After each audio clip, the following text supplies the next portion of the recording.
Harambee! Neno hili si hivyo. Mambo ni matatu. Ladies and gentlemen, good evening and welcome back to our channel once again.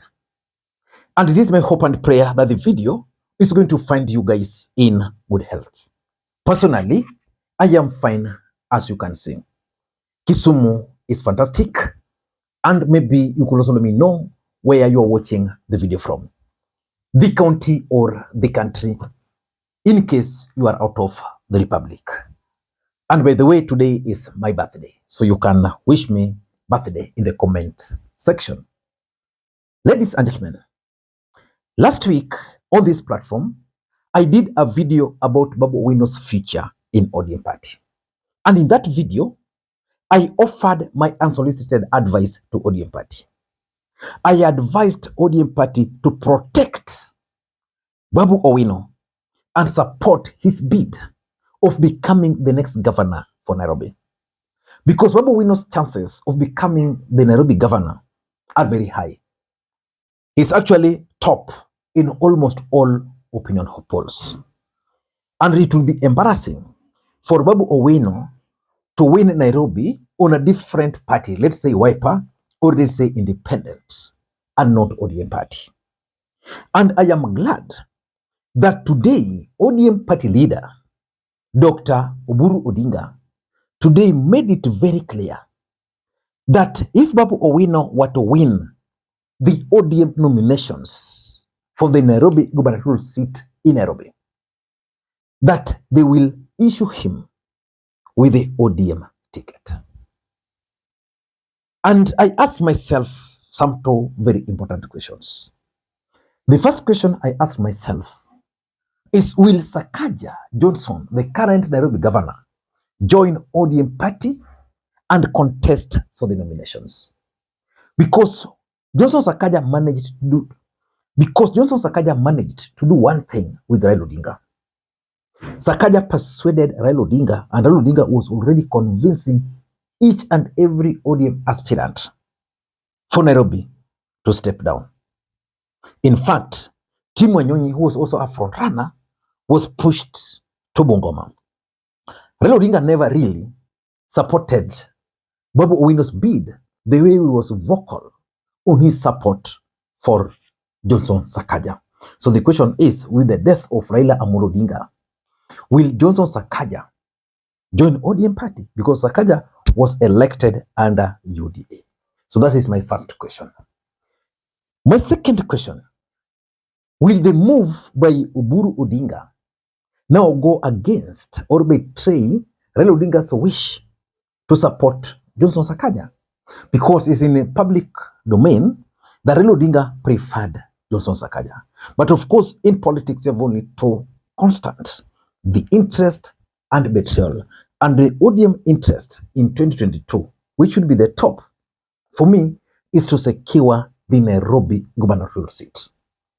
And for me, that Nairobi gubernatorial seat is important because it's going to define who will become the next Luo kingpin. As we speak, with the Raila Odinga's death, I'm not so sure whether a new kingpin will emerge between now and 2027. But after 2027, the Luo nation will be able to know who the next kingpin will be. And I'm banking on two individuals. I'm banking on Babu Owino. If Babu Owino were to fail in his bid of becoming the next governor for Nairobi, then we'll have to wait longer for him to become the next Luo kingpin. If he were to win, then his chances of becoming the next Luo kingpin are very high. The second guy is Raymond Omolo. And I know most of you now know Raymond Omolo. The truth is, if William Ruto were to win again, his chances of retaining Ray Omolo as the interior PS, or in my view, promote him to cabinet secretary for interior, my thoughts are, if that were to happen, then Raymond Omolo will also be in a position to succeed Raila Odinga, which means Babu Owino must ensure that he becomes the governor for Nairobi, because if he fails, he's out. Raymond Omolo must also make sure that Ruto is re-elected, and that if Ruto will not be elected, then he's also out. But I don't want to get into those politics for now. In this video, I want us to go through that Oburu Odinga statement and analyze it. Before we do that, for those who are watching this channel for the first time, please take a second or two, click that subscribe button so that next time we produce a video like this, YouTube will automatically notify you. And to the subscribers, I want to continue thanking you guys for your continued support, because without the support, this channel cannot be where it is. Ladies and gentlemen, my interpretation of Oburu Odinga's statements are as follows. Number one, it is a strategy to avert a fallout in ODM party. The person who was holding ODM party together is now dead, Raila Odinga. So which means Oburu Odinga must go out of his ways to ensure that ODM party is united. That's why when Edwin Sifuna emerged from that ODM meeting and read those resolutions, where he confirmed that ODM party will support Ruto up to 2027, I said it to myself that ODM party leadership is serious about this unity. So today, Oburu Odinga made it clear that they don't have a problem with Babu Owino, and that he's going to reach out to Babu Owino. That was his statement. He's going to reach out to Babu Owino, but he assured the listeners that, even if Babu Owino were to run, then they will definitely give him the ticket. So for me, it's a strategy to avert a fallout. If Babu Owino were to leave ODM party today, and Sifuna were to leave, you know what is likely to happen. The truth is, those two individuals, as we speak today, are probably the most popular ODM leaders after Raila Odinga. So they must be managed within the ODM party. Just like I advised Edwin Sifuna that he might want to leave ODM party, but his only hope is staying. Not just staying, he must ensure that he remains the SG of ODM party. So that's number one. Number two, I think ODM party is now well aware of the fact that if Sakaja were to be the candidate, either through the coalition candidate or through the party, then his chances of losing are very high. I don't know what Sakaja did to the Nairobians. I don't come from Nairobi. But from the opinion polls, from the comments I've been reading, it seems Johnson Sakaja is very, very unpopular.